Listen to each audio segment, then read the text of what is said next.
seeing my own blood come from my mouth from the man that I live with. My 2 bottom teeth are not real. He strangled me. I was stabbed in the back. His favorite word for me was bitch. The first incidents started off with like pushing. I would get pushed. It got worse. It never gets better.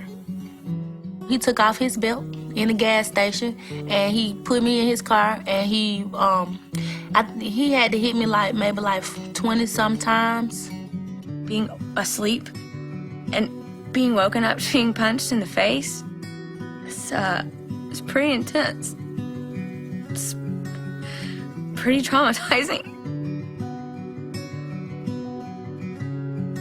He would punch me on my head instead of like an eye because of the fact that it's less visible. The job I had to quit because I didn't want to go to work with 2 bottom teeth missing. You beg for forgiveness. Fat Hoe. That was my name. Your pursuit's relentless. When will I stop from giving in?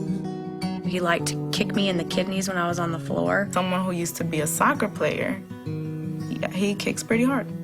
On the good days that you can get by, you do. And on the bad days that you can't, you hide it. Who knows, but every time that the wind blows,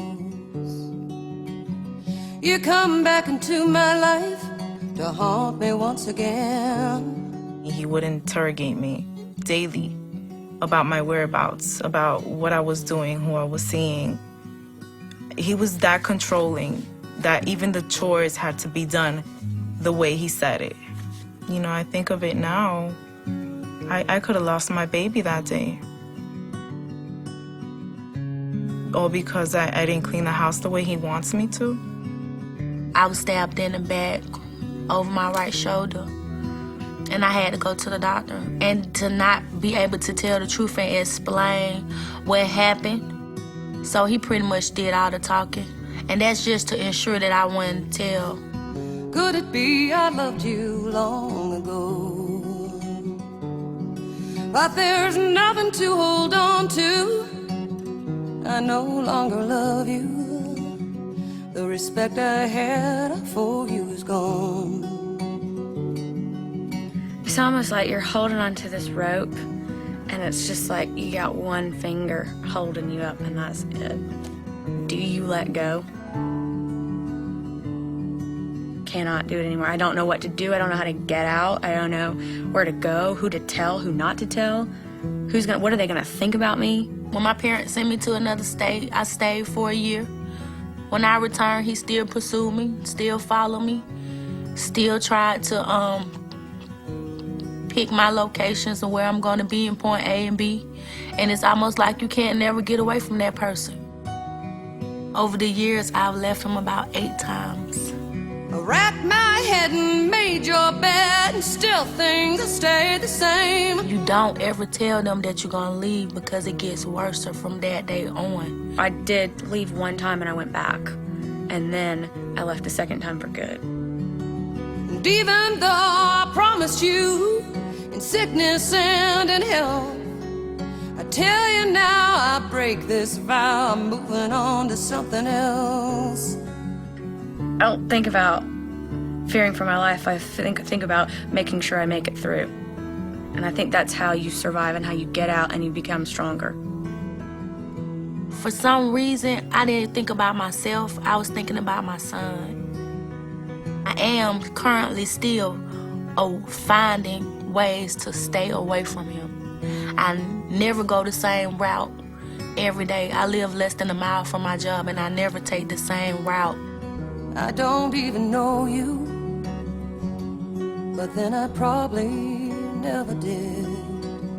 There came a point where I had to make that decision in whether or not I had to move on with my life.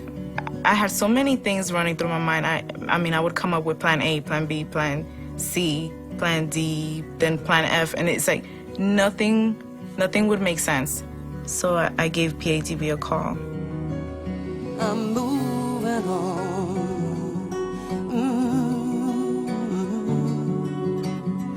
I walked in with nothing. I walked away a different person. This is not the me I was 3 years ago.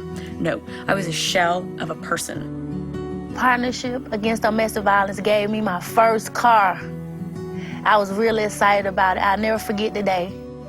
They helped me by getting my GED. I work as an after-school teacher, and I work at a doctor's office. Through Partnership Against Domestic Violence, I have lived more than I lived my whole life. I needed them just as much as they needed me in a volunteer capacity. I needed them in a validation capacity. I needed to see that I am not alone. It's very rewarding to be able to walk out of your home and not be scared to come back in it. I'm free. I don't feel like I'm in prison and I'm in chains. I'm bound to somebody. I'm free.